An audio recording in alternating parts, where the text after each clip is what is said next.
Hello YouTube family, કેમ છો? સ્વાગત છે ફરીથી એક મારી યુટ્યુબ ચેનલમાં। આજે આપણે જોવાના છે બે આપણે દેવળિયાવાળો રસ્તો બન્યો છે। ત્યાં એક મોવા પણ જશે, અખતરિયામાંથી પણ જશે, અખતરિયા પણ આવી જશે। જો તે આ રસ્તો છે,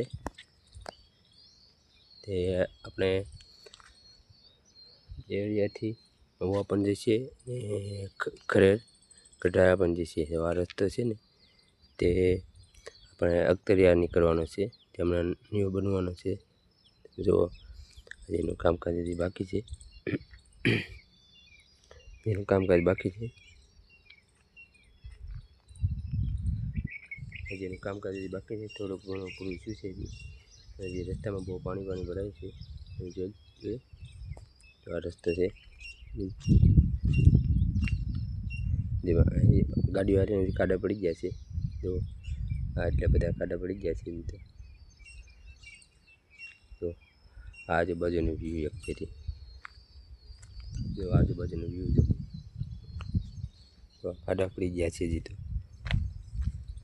બીજા ખાડા, આ બધું ખોદાઈ ગયું। રસ્તો હજી બને છે, હજી થોડાક ટાઈમ જ થયો છે। હજી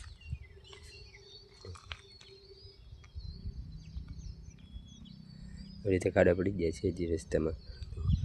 આજુબાજુનો વ્યૂ હજી તમે લઈ જાઓ, જો ચારે કોરથી પાણી પણ ભરાઈ ગયા છે। જો અહીંથી વ્યૂ ખાલી આજુબાજુ ખેતરનું છે ને ફર્સ્ટ ક્લાસ।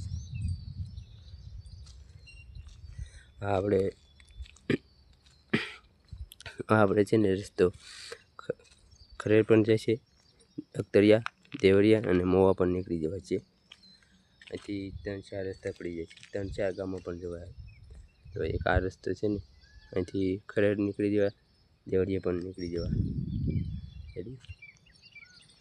આ રસ્તો છે ને તે મોવા નીકળી જવાય, અખતરિયા અને ખરેડ 3 રસ્તા પડી જાય। અહીંથી આવું તો ચોકડી પડી જાય। એટલે હમણાં નવો બનાવેલો છે આ રસ્તો, એટલે તમે જોઈ લો, એનું કામકાજ ચાલુ જ છે, થોડોક ટાઈમ જ થયો છે। આના 3 રસ્તા પડી જશે।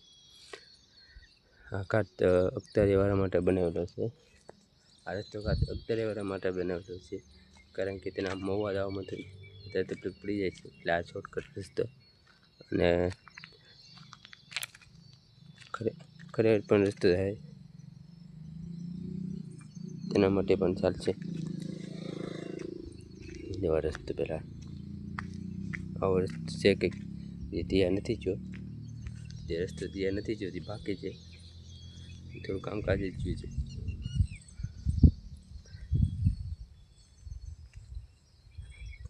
આજુબાજુના ખેતર છે આ બધા, જો આ બધા આજુબાજુના ખેતર છે। આજુબાજુ સનસેટ વ્યૂ આવી રીતે કંઈક રસ્તો બનશે। આવો બધો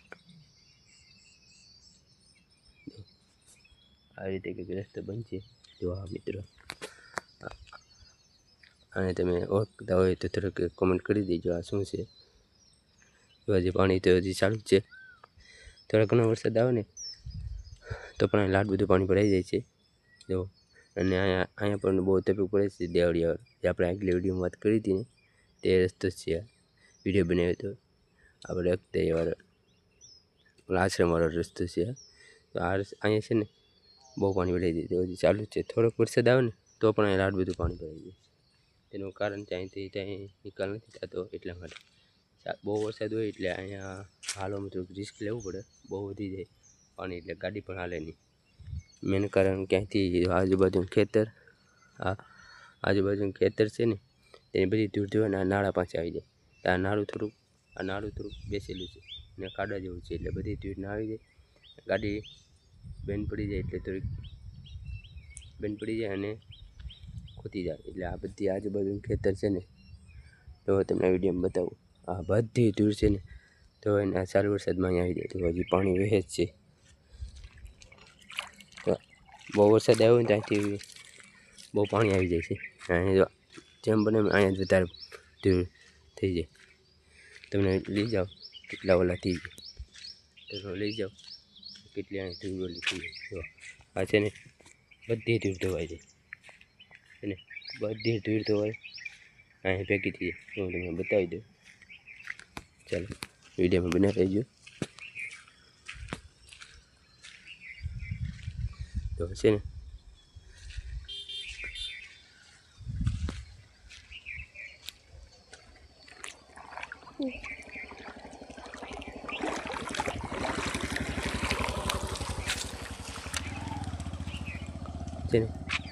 કેટલું પાણી પડાઈ ગયું મિત્રો. જો આ રસ્તો આપણે જોઈ તો કે ક્યાં છે, આપણે ઘરે નીકળી જવાય છે ના દેવડિયા. જો આવજો ને કેટલી બધી ધૂળ હતી તમે જોઈ હતી ને, કેટલી બધી ધૂળ આવી. અહીંયા બહુ પાણી આવી છે.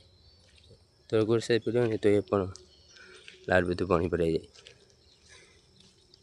તો વિડીયો સારો લાગ્યો હોય તો કમેન્ટ કરી દેજો અને લાઈક કરી દેજો. આ નવો રસ્તો બની જાય પછી પણ એનો એક આપણે વિડીયો અપલોડ કરી દઈશું.